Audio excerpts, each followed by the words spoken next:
vida. Todo se trata acerca de procesos. El detalle es que muchas veces relacionamos la palabra procesos con algo malo que nos está sucediendo. Generalmente le ponemos atención a la etapa de nuestra vida que estamos viviendo cuando algo malo está sucediendo en nosotros, y no significa eso realmente que estés viviendo en un proceso. Es decir, los procesos pueden ser buenos en nuestra vida. Puede haber momentos de bonanza, puede haber momentos de bendición, puede haber momentos de prosperidad, de todo en tu familia esté marchando bien, de todo en la relación con tu esposa, con tu esposo esté funcionando correctamente. Y ese es un proceso en el que Dios te está enseñando que Él está contigo en los momentos buenos y en los momentos malos también. Pero tenemos que aprender que no todos los procesos en nuestra vida son malos. Hay algunos procesos muy buenos. Y si hoy tuviéramos un título para la prédica de hoy, yo le pondría una piedra en el camino. Dígale al que está a su lado, una piedra en el camino. Me enseñó que, no es cierto, eso ya está más, ¿verdad? Ahorita quiero decirle por qué le puse ese título, pero quiero hablarte de algunos aspectos. El diccionario dice que proceso es el conjunto de las fases sucesivas de un fenómeno para convertirlo en otra cosa. Es decir, que cuando algo entra o alguien entra a un proceso, va a llevar una serie de etapas en su vida que cuando termine no va a terminar igual. Tiene que haber algún cambio. Si no, no fue un proceso. Y hoy quiero hablarte de varias historias y quiero hablarte de 4 puntos. El primero de ellos es que necesitamos un proceso. Todos necesitamos el proceso. Si me acompañan al libro de Samuel, primera de Samuel, capítulo 9, versículo 1. Wow. Abrí la Biblia y justo era donde estaba. ¿Ya lo tiene? Primera de Samuel 9 y 10 narran la historia de Saúl cuando Saúl es ungido y es elegido y puesto como rey para el pueblo de Israel. Y vamos a leer 10 versículos del 1 al 10 en primera de Samuel 9. Dice: había un varón de Benjamín, hombre valeroso, el cual se llamaba Cis, hijo de Abiel, hijo de Seror, hijo de Becorat, hijo de Alfía, hijo de un benjaminita. Y tenía él un hijo que se llamaba Saúl, joven y hermoso, entre paréntesis, como el pastor. Entre los hijos de Israel, escucha esto, entre los hijos de Israel no había otro más hermoso que él. De hombros arriba sobrepasaba a cualquiera del pueblo. O sea, aparte de ser joven, que ya es mucho, ¿no? Ya la juventud te da. Era hermoso, pero aparte de ser hermoso, era alto. ¿Qué más podía pedir este cuate, no? Y se habían perdido las asnas de Cis, padre de Saúl, por lo que le dijo Cis a Saúl, su hijo: toma ahora contigo alguno de los criados y levántate y ve y busca las asnas. Y él pasó el monte de Efraín y de ahí a la tierra de Salisa y no las hallaron. Diga conmigo: no las hallaron. Pasaron luego por la tierra de Salim y tampoco. Después pasaron por la tierra de Benjamín y no las encontraron. Cuando vinieron a la tierra de Suf, Saúl dijo a su criado que tenía consigo: ven, volvámonos, porque quizá mi padre, abandonada la preocupación por las asnas, estará congojado por nosotros. Él le respondió: he ahora aquí en esta ciudad, un varón de Dios que es hombre insigne. Todo lo que él dice acontece sin falta. Vamos pues allá, quizás nos dará algún indicio acerca del objeto por el cual emprendimos nuestro camino. En el 7, respondiendo Saúl a su criado, le dijo: vamos ahora, pero ¿qué llevaremos al varón? Porque el pan de nuestras alforjas se ha acabado y no tenemos que ofrecerle al varón de Dios. Pregunta Saúl al criado: ¿qué tenemos? Entonces volvió el criado a responder a Saúl diciendo: he aquí, se halla en mi mano, diga conmigo, en mi mano, la 4ª parte de un siclo de plata. Esto daré al varón de Dios para que nos declare nuestro camino. Antiguamente en Israel, cualquiera que iba a consultar a Dios decía así: venid y vamos al vidente, porque al que hoy se llama profeta, entonces se le llamaba vidente. Esta historia es la historia de Saúl. Entra Saúl en escena en la historia bíblica y empieza platicando que Saúl era hijo de la tribu de Benjamín y que su papá lo había mandado, había perdido unas asnas y lo había mandado a buscar las asnas, y le dijo: vete, agarra un criado, vete con él y busquen las asnas. Y Saúl emprende una jornada de trabajo para buscar las asnas. El problema que se encuentra aquí el pueblo de Israel es que el pueblo de Israel estaba demandando. Si ustedes se acuerdan, la semana pasada que yo les hablaba un poco acerca de las elecciones que vamos a tener, que tenemos el día de hoy, yo les decía, en Deuteronomio Dios les estableció y les dijo: fíjate, si Dios no conoce a su pueblo, y les dijo: el día que quieras poner un gobernante y digas: queremos un rey como las otras naciones, estas son las características que tiene que tener. Y Deuteronomio capítulo 14. Y entonces el pueblo de Israel le pide al profeta, que en este caso es Samuel, un rey. Y el pueblo de Israel quería tener un rey, un gobernante como las otras naciones que estaban alrededor. Y entonces Samuel empieza a orar y Dios le da instrucciones, y aparece en la cena Saúl. Saúl está junto con su criado buscando las asnas de su papá y encuentra esta situación y dice: no las encontramos, no las hallamos. Y el criado le dice: vamos a buscarla, vamos a buscar al profeta de Dios para que nos diga dónde puedan estar las asnas. Cuando Samuel ve a Saúl, Samuel sabe que ese es el próximo rey de Israel, porque Dios ya le había revelado a Samuel su propósito. Samuel lo invita a comer, lo sienta en la cabecera, le habla palabra de Dios. Todo eso lo vas a leer en el capítulo 9 y 10. Si tú quieres seguir leyéndolo, está muy bien. Y empieza a hablar y empieza ahí Samuel a darle una palabra y luego lo unge como rey. Y Saúl le dice: pero yo soy el menor de la tribu menor, de la tribu de Benjamín. Somos los más chicos. ¿Cómo me dices que voy a ser rey si soy de los más chicos? Dijo: Dios ya lo estableció. Pero aquí quiero decirte dos cosas importantes de la historia por las que te puedo decir que erróneamente Saúl no vivió un proceso. Número uno, Saúl no emprendió un viaje, no salió para ser ungido como rey. ¿Están de acuerdo conmigo? Él no le dijo al criado: ¿sabes qué? Vamos a encontrar a Samuel porque voy a ser ungido como rey. Saúl emprendió un viaje para buscar unas asnas que tú te vas a dar cuenta nunca encontró. No hizo la chamba, no hizo el trabajo, no cumplió la voluntad de su padre. Su papá le dijo: ve y busca las asnas, las necesito, las queremos aquí. Y él fue a 2, 3 ciudades. A la tercera ciudad él le volteó con el criado y le dijo: no las vamos a encontrar, vámonos, a lo mejor mi papá está preocupado por mí. Pero nunca encontró las asnas. Samuel, en una visión que Dios le dio, le dice más adelante: ve a tu casa, las asnas ya se encontraron. O sea, ni siquiera tú las encontraste, ni siquiera le dijo dónde. Entonces Saúl dejó algo inconcluso en su vida.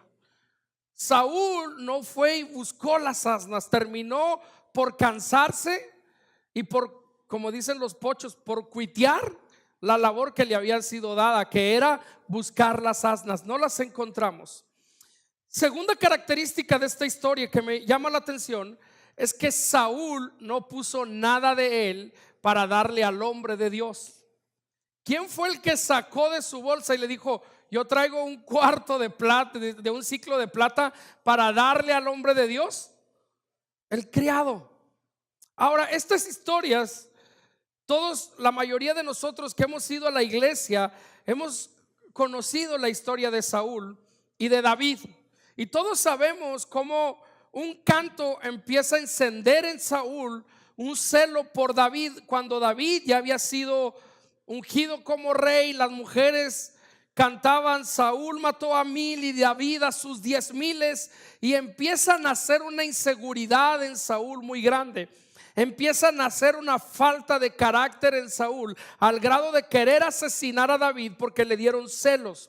Ahora, cada proceso de nuestra vida, cada proceso que vivimos tiene un fin, que es forjar nuestro carácter. Ese proceso que Saúl se brincó no forjó el carácter en él. Y tú y yo necesitamos vivir cada uno de los procesos. Saúl debía de haber ido por las asnas aún aunque fue ungido como rey.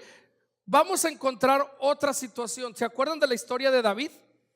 Cuando David es ungido por Samuel, David no dijo: ahí están tus ovejas, papá. Dice la palabra de Dios que cuando Samuel unge a David como rey, David vuelve a cuidar las ovejas de su padre. Fue a terminar la labor que le había sido encomendada. Él fue y terminó el proceso que inició. Saúl no terminó el proceso que inició. Y número dos, aparte de que no terminó el proceso que inició, se estaba colgando del dinero de otro para darle algo al hombre de Dios. No le costó a él nada. ¿Qué pasó con Saúl cuando llegó alguien que, según la percepción de Saúl, amenazó su posición como rey? Reaccionó de una manera incorrecta. No tuvo el carácter para delegar, para transicionar al nuevo liderazgo. No tuvo el carácter para ser obediente a Dios. No tuvo el carácter para obedecer. Si no pudo obedecer a su padre en encontrar unas asnas, no iba a obedecer a Dios en algo que le iba a pedir más fuerte.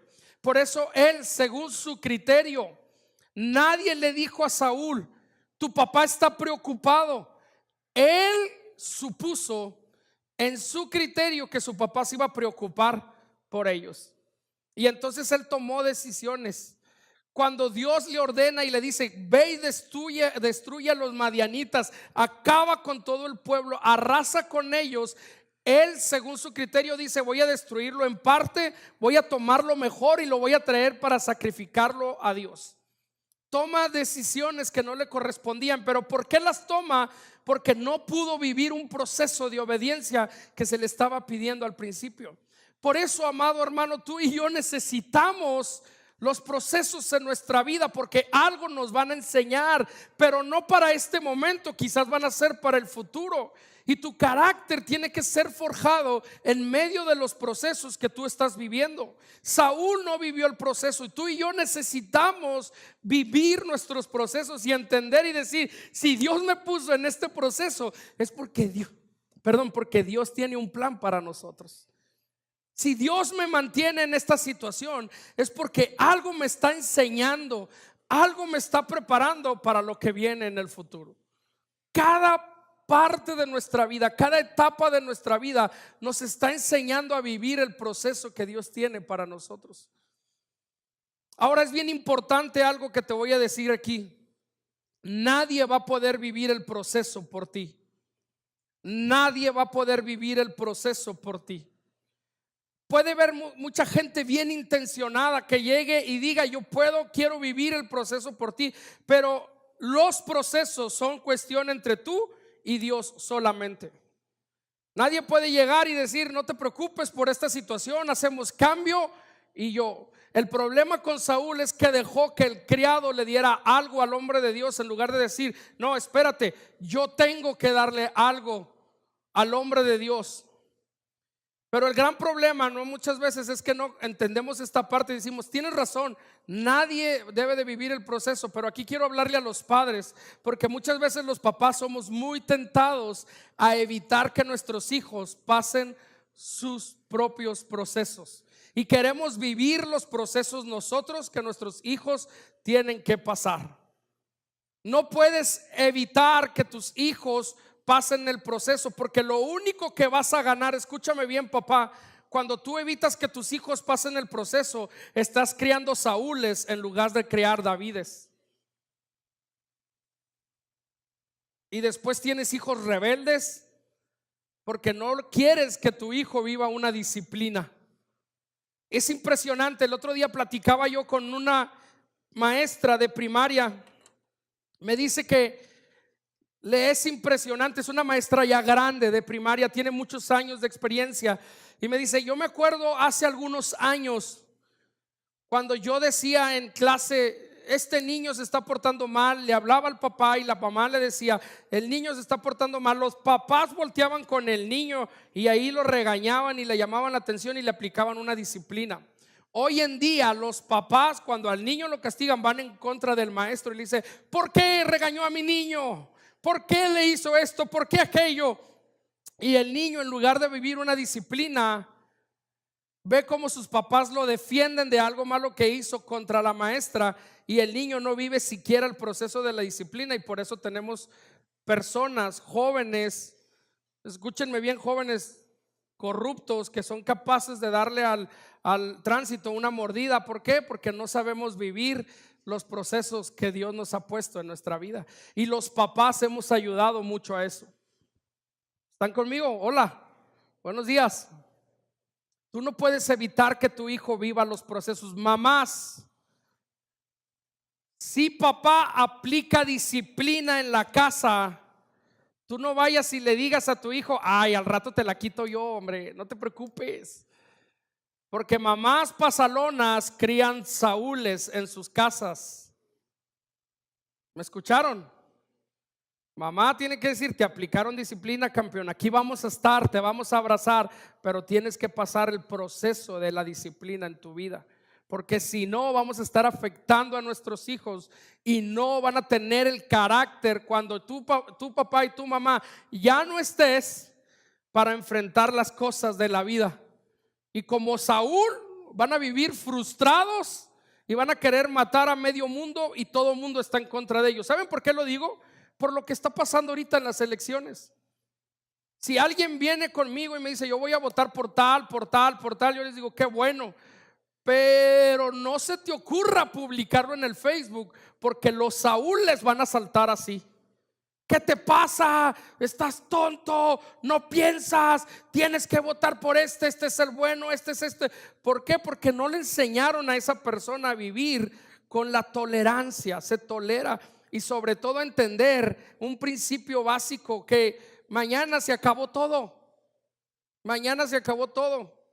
Yo espero que a todos los que dieron todo así, le pusieron, es más, todos los que están ahorita viendo las casillas, vigilándolas ahí, entrados, el que gane les escriba una carta o les hable y le diga, oye, gracias por cuidar las casillas. Gracias, sin tu ayuda no hubiéramos ganado. El problema es que perdemos el enfoque de lo que realmente importa. Y lo que realmente importa como hijos de Dios es la palabra de Dios hecha real en nuestra vida, y enseñar a nuestros hijos que no importa que él piense diferente a mí, es mi hermano y mi hermano en la fe, y eso es sobre todas las cosas, así sea de verde, rojo, colorado, amarillo y de azúcar, ¿no? Son los tamales que hay. Necesitamos vivir el proceso y necesitamos dejar que nuestros hijos vivan el proceso. ¿Están conmigo? Muy bien. Lo único que tenemos que cuidar es que cuando nuestros hijos entren en un proceso, tenemos que estar vigilantes de que lo vivan bien. ¿Sabes qué, Saúl? Le hubiera dicho a su papá, gracias a Dios que te ungieron como rey, pero tú tenías una labor. Tráigame las asnas. Y el papá no le dijo eso, mandó a otros a que las encontraran, y las encontraron por él. Nadie va a vivir los procesos por ti. Tú tienes que vivir los procesos, y tus hijos tienen que vivir los procesos por cada ellos lo tienen que hacer. Ellos lo tienen que vivir. ¿Sí? 2 amenes, muy bien. Número 2, adiós a los procesos de microondas. Porque estamos tan acostumbrados, estamos en la generación del todo lo queremos ya, todo lo queremos rápido, todo queremos que fuera ya en este instante. Si alguien quiere una casa, quiere comprarla ya, y luego le ofrecen 20 créditos, y hay algunos que te la van a vender 4 veces, te vas a morir y todavía la deuda va a pasar a tus hijos, a los hijos de tus hijos, de tus hijos, pero ya queremos la casa, ya queremos el carro. Ya a nosotros nos pasó. Cuando recién nos casamos, nosotros cometimos un grave error. Nos ponemos como ejemplo. Comenzamos a compararnos con gente que nos llevaba 10, 15, 20 o hasta 25 años de matrimonio. Lo más malo es que la gente de 20, 25 años de matrimonio no tenía la sabiduría para decirnos palabras correctas de ánimo a un matrimonio que recién está empezando. Cuando nosotros empezamos, no empezamos con todo en la casa. Hubiéramos querido tener todo, pero no fue así. Yo recuerdo las primeras semanas que no teníamos aire y nos casamos en julio. Nosotros ayer celebramos nuestro aniversario de boda y duramos una semana sin aire. Imagínense lo que es eso para unos recién casados en el verano de Ciudad Juárez. Nosotros nos conocimos en nuestros jugos, ¿no? Sudando cada rato y todo maravilloso, pero no teníamos todo lo que quisiéramos. No teníamos todo. Teníamos, yo me acuerdo en esa vez, una van, ¿no? ¿Quién quiere una caravan para unos recién casados? Nosotros ya teníamos una van, recién casados, medio viejita, no estaba muy buena, estaba más o menos, nos sacaba del apuro, pero llegó alguien que tenía 20 años de casados y nos dijo: ¿cómo tienen ese carro? Pues si ustedes están solos, no tienen nada, cómprense un mejor carro, un carrito del año, sáquenlo. Y nosotros nos volteábamos a ver y empezamos a caer en la frustración. Yo no sé si alguien se identifica con nosotros, pero nosotros nos empezamos a frustrar porque no teníamos esto, no teníamos aquello, y luego lo que teníamos se nos descomponía, y luego después nos dábamos cuenta que nos faltaban más cosas. Pero no entendíamos que el matrimonio es un proceso. Hoy hablo con gente grande y me dicen: a la casa nunca, los que tienen muchos años de casado me dicen, nunca le vas a terminar de meter, nunca. Vas a terminar el baño que tanto soñabas y al día siguiente a tu mujer se le va a ocurrir poner una ventana. Y luego después vas a decir: híjole, y si le pusiéramos otro cuarto ahí atrás. Y luego después, pero si tú empiezas a entender que no es un proceso y lo quieres ya, tú vas a caer en la frustración. Lo malo es que nosotros estábamos entrando en esta generación del horno de microondas y queríamos un carro del año. Algo que le estoy enseñando yo a mis hijos es que ellos no van a tener un carro del año inmediatamente. Su primer carro no va a ser un carro del año. Y a veces me río porque ellos dicen: ay, ese carro, papá. Y le digo: anda, no, estás bien lejos. Todavía échale años para atrás a tu modelo de carro. Ay, cómo eres gacho. Le digo: tú tienes que aprender que tienes que vivir un proceso. ¿Cuántos de nosotros no hemos visto papás jóvenes de 17, 18 años con carros del año y cómo andan con el carro del año? El papá no le está enseñando que hay un proceso para obtener las cosas. Y necesitamos aprender a vivir los procesos. Necesitamos. ¿Por qué? Porque si no te vas a frustrar. Te vas a frustrar. Y adultos, gente sabia, gente que tiene muchos años, ayudémonos a nuestros jóvenes, ayudemos a nuestros hijos a vivir esos procesos y decirle: no te apures, tranquilo, al rato vas a salir adelante, al rato te van a mejorar las cosas. Yo después caí en el 20 y dije: con razón ellos pueden traer un carro del año, no pagan casa, ya están jubilados, ya no pagan hijos, ya no pagan esto, ya no pagan aquello. Pues ahora sí se pueden dar el lujo de juntar y comprar un carro del año. Yo no puedo, tengo que pagar casa, tengo que pagar muebles, tengo que pagar esto. Entonces entendemos la etapa en la que estamos. Pero necesitamos aprender que no todo se obtiene cuando nosotros queremos y cuando nosotros deseamos. No vivimos en una generación, vivimos en una generación del microondas, pero eso no significa que sea lo correcto. Todo lo queremos tener ya. Y hay cosas que Dios dice, hay un proceso. Génesis capítulo 37, versículo del 5 al 8, nos cuenta la historia de José. De los 12 hijos de Isaac, tenemos a José. Y dice la palabra de Dios: cierto día José tuvo un sueño, y cuando se lo contó a sus hermanos, estos le tuvieron más odio, pues le dijo: préstenme atención, les dijo el hermano, llegó, que les voy a contar lo que he soñado. Y los hermanos se pusieron ahí atentos para escuchar lo que había soñado. Y resulta, dice José, que estábamos todos nosotros en el campo atando gavillas. De pronto mi gavilla se levantó y quedó erguida, mientras que las de ustedes se juntaron alrededor de la mía y le hicieron reverencias. Sus hermanos se enojaron, sus hermanos replicaron y le dijeron: ¿de veras crees que vas a reinar sobre nosotros y que nos vas a someter? Y lo odiaron aún más por los sueños que él les contaba. Después vino otra serie. Si tú quieres seguir leyendo la historia, la puedes leer vino otra serie en la Biblia, en Génesis. Vino otra serie de sueños donde Dios le estaba mostrando a José en qué posición lo iba a tener, en qué posición lo iba a mantener, en qué posición lo iba a tener. Y José iba y le contaba a sus hermanos los sueños. Yo me imagino que estaba emocionado, le daba gusto.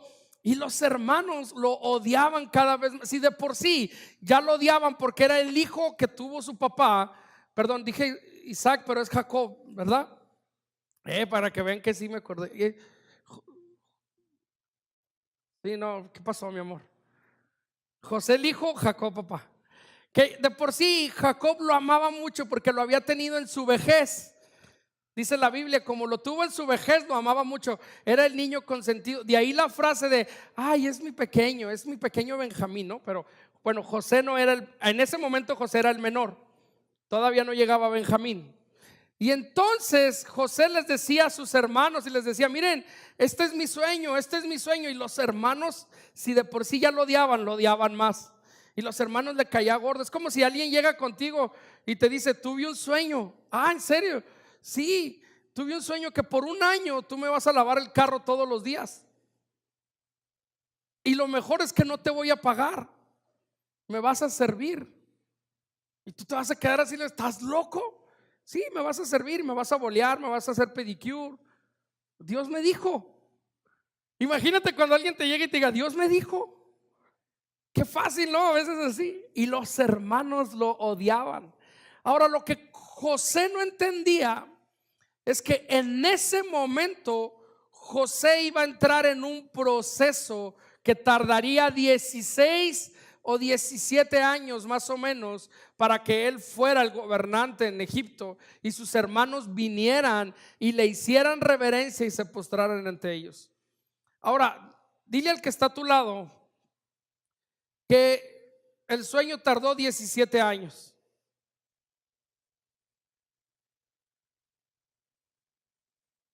¿Cuántos años tendrás tú que esperar para ver tu proceso terminado? Hay gente que sí piensa así: no tengo tiempo.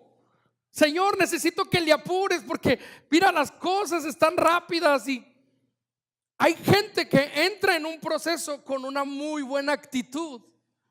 Una muy buena actitud. Hay gente que entra en el proceso y dice: está bien, Señor, yo entiendo este proceso que voy a vivir, lo voy a empezar, lo voy a comenzar y yo sé que tú vas a estar conmigo.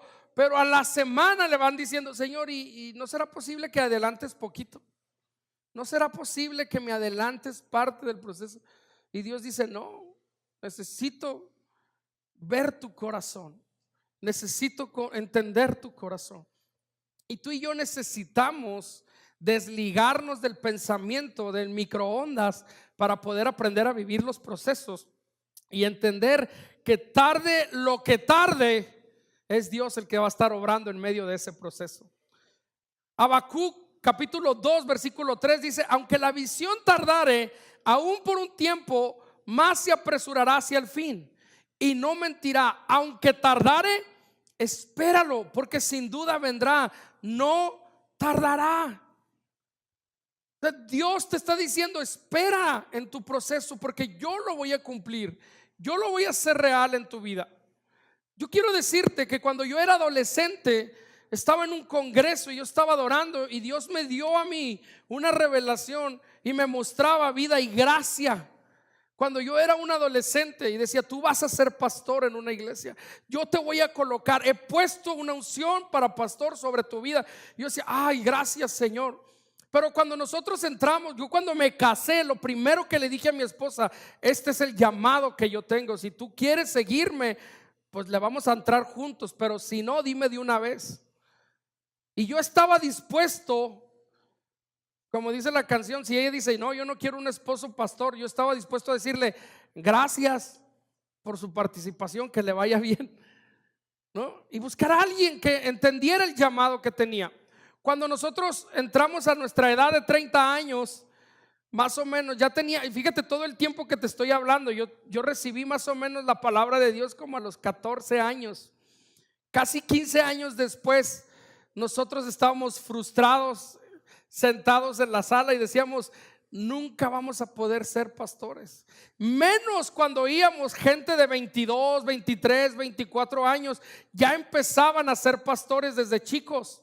Menos cuando es mi amigo y una vez vino aquí a predicar. Cuando yo veía que él predicaba desde niño, yo decía, no, Señor, ¿por qué si a mí me diste el llamado desde adolescente? ¿Por qué no puedo ser igual que Iván Reveles, que está predicando desde chavillo? No, yo creo que fue las tortas, los burros que me comí anoche. No es la visión, pero en mi corazón yo sabía que tenía un llamado. El problema es que no aprendemos a vivir los procesos que Dios tiene. Cuando entramos a nuestra edad de los 30 años, nosotros dijimos, ya se acabó, nosotros no tenemos oportunidad para ser pastores, nosotros no lo vamos a hacer, nosotros no lo vamos a entender. Y llegó un momento en el que nos dimos por vencido. Déjame decirte una cosa, si esa es tu situación ahorita, tú no desmayes. Hay personas, hay mamás que están orando por ver a sus hijos cristianos, y estás en medio de ese proceso por años. No desistas, porque sin duda Dios lo va a cumplir. El proceso que estás viviendo, Dios lo va a hacer real. Como hijos de Dios, nosotros no andamos por lo que vemos. Para continuar con la historia, el pastorado a mi vida llegó a los 33 años. Cuando yo tenía 33 años fue cuando Dios abrió las puertas para abrir Vida y Gracia. 3 años antes yo estaba diciendo, no va a funcionar. ¿Cuánto estás dispuesto a esperar por la promesa que Dios puso en tu vida? Los jóvenes son bien impacientes. Quieren ya. Es que ya me quiero casar, es que va a venir Cristo antes y yo no me quiero casar así, que el Señor venga y no me voy a casar. Y no saben vivir los procesos en su vida. Quieren ya tener, quieren ya hacer, quieren ya entrarle. Yo les digo, tranquilos, no hay prisa. Como yo ya estoy casado, me dice, como tú ya estás casado, ¿verdad? Bueno, los que están adentro quieren salir, los que están afuera quieren entrar. Es un círculo vicioso. Tú no sabes de lo que te estoy hablando. Relájate. Jóvenes necesitan vivir su proceso. Nadie, es más, me dices cuál universidad para ponerle una demanda. El primer día que llegues, te recibe el director de la universidad y te dice, bienvenido joven, aquí está su título. Caray, pues voy entrando. Sí, aquí somos re buena onda, que en cuanto usted quedó, le vamos a dar su título. No, cuando empiezas la carrera, cuando entras a la universidad, todavía te faltan 5, 6 o 7 años para recibir tu título. Y solamente los que perseveran logran su título. No hay de otra. Así son los procesos. Quisiéramos que lo tuviéramos rápido, ¿no? Ahora, aguas con los procesos quickly, ¿no? Los procesos rápidos. Ven, aquí te haces tu carrera. En 2 semanas tenemos tu ingeniería en electrónica. Cuando a uno le cuesta 4 años, ahí algo está mal. No estarías viviendo el proceso correcto. Nosotros como hijos de Dios no andamos por lo que vemos, nos movemos por fe. Y nuestra fe debe de estar puesta en Dios. Confío en Dios y en lo que Él tiene para mi vida. No sé cuánto tiempo va a tardar. No sé cuánto tiempo va a requerir. No sé cuánto tiempo tengo que invertirle a mi hijo para trabajar su carácter. No sé cuánto tiempo tengo que invertirle a mi matrimonio para sanar, para restaurar, para liberar, para amar mi matrimonio, a mis hijos. No sé cuánto tiempo tengo que invertirle, pero en ese proceso tienes que estar consciente que Dios está contigo, que Dios no te va a dejar, y lo mejor de todo es que Dios va a cumplir su promesa sobre tu vida. Hay una garantía y esa garantía está en la Biblia. Cuando vemos que vamos a entrar en un proceso, queremos que el proceso pase rápido. pero Dios así no se trabaja. ¿Me puede ayudar alguien en el piano? Alguien me va a decir, ¿por qué le puso una piedra en el camino a la predicación si todavía no vamos? Usted tiene que venir la semana que viene para saber por qué se llama esta predicación una piedra en el camino. Yo quiero que se ponga de pie, por favor. Quiero pedirle de favor, se puede poner de pie.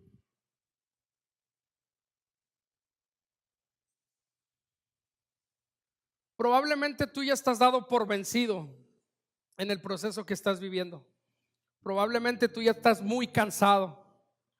Probablemente tú ya estás y dices, ya no puedo más.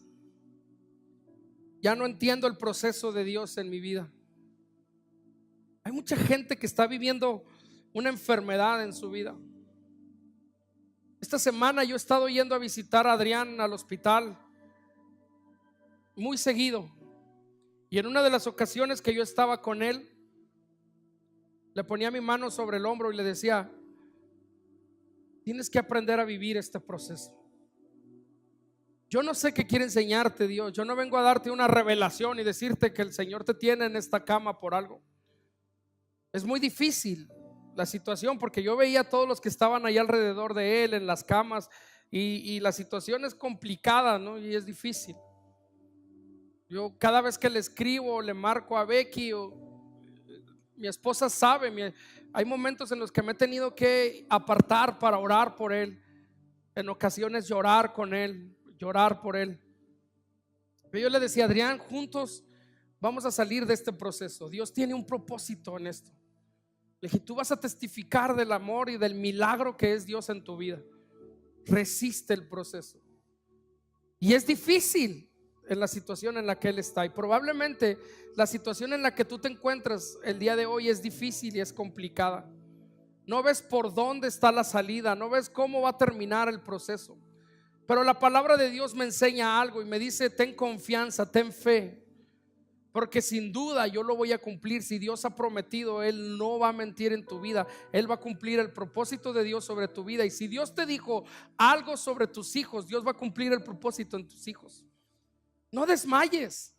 No busques un microondas que te dé una solución rápida, porque a veces no la hay. A veces es la lucha de estar años y años orando por tu esposo, orando por tu esposa, orando por tu matrimonio, luchando, parándote en medio de la raya. Y muchas veces te vas a encontrar gente que te diga, ya hombre, date por vencido, tu hijo se va a morir así, tu hijo no va a funcionar así, tu matrimonio no funciona, tu matrimonio no sirve. Pero si Dios ha hablado a tu vida y si Dios ya lo prometió, Dios va a cumplir su propósito en ti. Y nosotros no andamos por lo que vemos, ni tomamos decisiones de una manera visceral. Nosotros tomamos decisiones por convicciones y andamos por fe. ¿Y cuál es nuestra fe? Que Él estará con nosotros siempre. Él lo ha prometido. No importa el proceso que estés viviendo, ten paciencia.